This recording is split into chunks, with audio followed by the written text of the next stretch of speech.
Produced by Malik. Salmon farming is a big problem here in Canada that is bringing a lot of pathogens into the country and into our waterways, and it is causing a lot of issues with our native fish as well as our aquarium fish. So this is something we have to really pay attention to, like fish lice, for example, like fish louse. So it's like a little bug that lives on fish. It's caused by salmon farming. Salmon farms, what they do is they make these pens in rivers, in our natural rivers. Canada has the world's largest reservoir of fresh water in the world, and this needs to be protected in all of its magnificence. So what salmon farmers are doing is they're making pens inside the river, in the middle of the river, and they're putting salmon, and they're putting hormones and putting medications and overfeeding, and they don't have to do any water changes, anything. They're just using our resources, our public resources, to farm this product that is unhealthy, full of parasites, and has cancerous growths on it, and it's full of antibiotics. So why are we doing this to our ecosystem and destroying our ecosystem to produce this product? It's so bad. So I'm completely against salmon farming, and I don't want salmon farms in Canada. So now, having said that, if they are doing it in a controlled environment where it's ponds and stuff, and you're using your own water, it's not connected to the rivers and stuff, do whatever the hell you want. It's your own property, that's your business. I don't care. If it's in public land, if it's in a public river, no, that is not acceptable. So that's what I have to say about that. What is going on, world? Welcome back to Malik's Water Garden.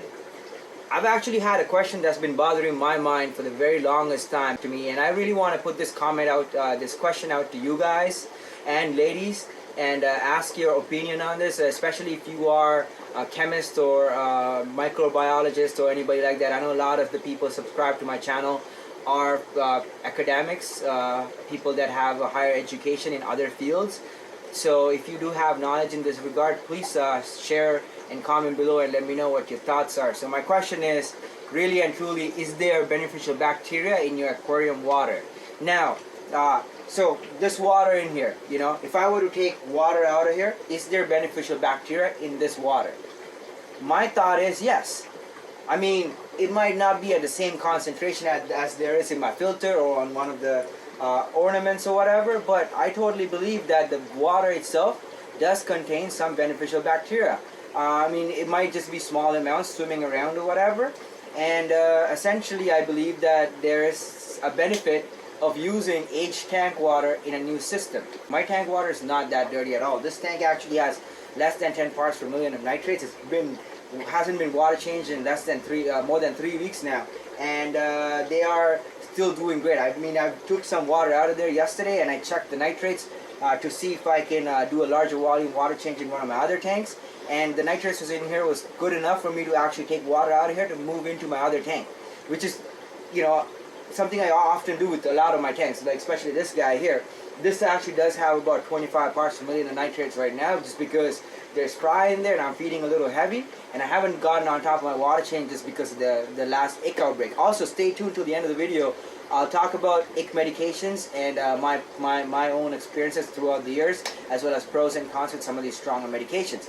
It might be a separate video, so subscribe if you haven't, because that might be coming out after this, because this might get a little lengthy. I'm not trying to make videos that are any longer than 10-12 minutes, just because people have busy lives. Now, having said that, I totally believe that this water has beneficial bacteria, and that there is definitely a benefit of using aged tank water as opposed to brand new water. Now, even my water changes, I don't actually put water straight out of the tap, because that water hasn't gone through the process of airing out any of the chlorine or the chloramine or anything else like that in there. Now, a lot of you guys have asked me why I have a bunch of buckets sitting around in the room. I'm actually waiting for a rainstorm. It's coming out tonight. There's supposed to be a storm, like a thunderstorm, I guess, residual effects of whatever's going on in the U.S. and all the storms that are happening. So we are getting a storm tonight to tomorrow, and that's when I like to do my water changes if I can. Usually that is when I do all my water changes in my Pleco tanks, and that's one of the reasons why my Pleco spawn quite readily. I really just want to add and say I will be making an entire video series about spawning wild-caught Plecos. So if you guys are interested in keeping and breeding wild-caught Plecos and other forms of catfish, Dr. Thomas has helped me also quite a bit in this regard in terms of breaking the catfish code, and we're working on it now. So we'll be trying to break the catfish code. Now, the type of catfish I keep are fancy Plecos and Corydoras, but I have kept other catfish. I haven't successfully bred many other types of catfish because I just haven't kept a lot of other types of catfish, but I am quite interested in keeping like some of the wood cats and stuff like that, and I want to try and breed those as well. So we'll be getting some of those in the future. So stay tuned and subscribe and follow along the journey. Now, if you guys do have any experience with using water from your tank and have done biological tests, please comment below. Also, if you just, I want to know your opinions. Just comment and let me know what your thoughts are in using H-tank water that doesn't have a high nitrate concentration, obviously. Like, you know, if it's a clean tank that you regularly maintain, you're taking water out of it, how do you feel about it? I really want to know. The next thing I want to really cover in today's video is actually going to be an important topic for a lot of you guys, because you guys always ask me what type of medications I like to use in the fish room. I don't actually like to use a lot of medications in my fish room. The types of medications I like to use, I actually did talk about in some of the previous videos. I'll make an entire video about the types of medications that I do like to use. Now, this is a medication I did recently pick up for the ick outbreak. It does say in this bottle specifically that this is poison. It says right here, warning, this product can expose you to chemicals including formaldehyde, which is known to the state of California to cause cancer. For more information, go to p65warning.ca.gov. Okay? And also it says right here, if swallowed, you have to call a doctor immediately. And poison control, drink 1 to 2 glasses of water or milk, and induce vomiting by touching the back of the throat with a finger, or if this stuff is bad. Okay? Now, why are we using this type of chemicals in your fish room? This type of stuff should not be used in the fish room unless it's a last resort or with really hardy fish. I got this for some of my larger fish, some of the larger cichlids like angels, discus and stuff like that, as a last resort if the ick was transferable to those fish. Now, it's coming back to the point of following the evidence. So far, this ick has transferred itself to 4 different tanks actually. I did manage the 3rd tank without an outbreak. I caught it on one of the fish. It was my L199 tank. It's completely healed and there's no issues anymore, and I couldn't treat it with heat. What I did was use the Knox ick medication. Also, very strong stuff, but this one is a 0.05% concentration of Knox-Side green. So you I only use 22 or 23 drops in 35 gallons of water. So that's just to give you an idea. Like, if you're supposed to use 35 drops for 35 gallons, so I used like less, not half, but a little bit more than half. Okay, just to make sure. But it did work. Now, I did bring up the temperature to 85, 86 degrees in that tank, but I couldn't bring it up any higher because the fish in that tank cannot tolerate those temperatures. Now, having said that, this is relatively safe for your plecos and Corydoras. I would not recommend usually this medication just because Malcoside green is a very strong medication. It is also poisonous. Now, this contains 22% more or less of formaldehyde and by concentration, and 0.2% Malcoside green. So it's a little bit more stronger.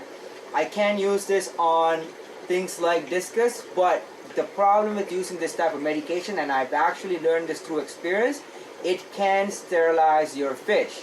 So if you are in a breeding program like me, you don't want to use this type of stuff unless you're just trying to save the fish's life. You do not want to use this. You want to fix the problem with something like heat and salt and other stuff like that before it gets to this. So the main thing I want to say is to prevent disease is to avoid stuff like this is to quarantine your fish. I have entire videos about that. I'll put one of them at the link up here so you can check that out. That's the first way to avoid having to use this type of stuff. The second thing is early detection. Now, if there is an issue in the tank, like whatever happened there was a cross-contamination. It could happen. You could bring fish in, have it in a quarantine tank.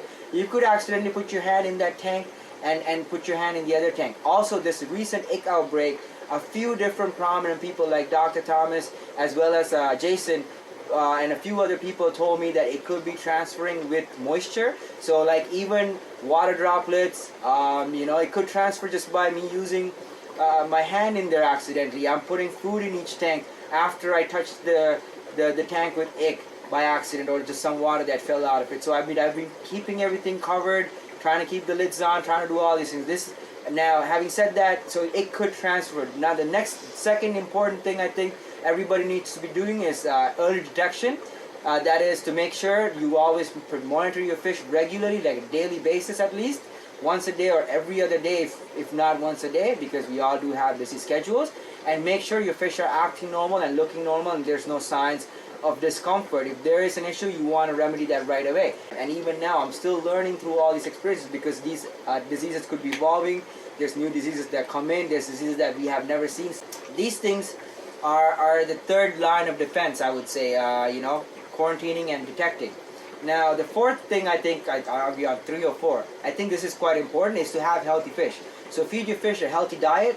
Make sure they're quite healthy throughout its life, and healthy fish rarely get sick.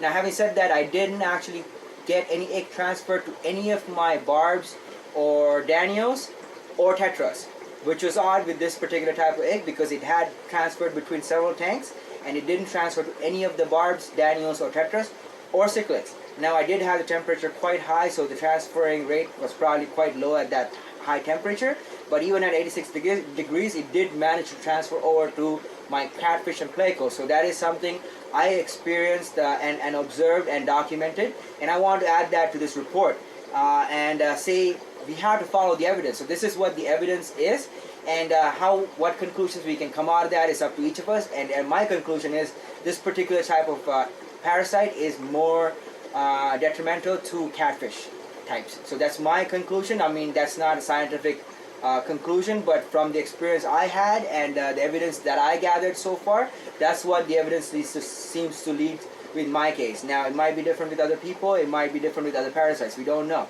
I just want to leave that with you, because we don't know all the answers, and we have to always be searching for the answers, and we have to always look at what the evidence is pointing to and then follow the evidence to come to logical conclusions. Thank you so much for watching the video till the end. I love you all. I'll see you on the next video. God bless you all.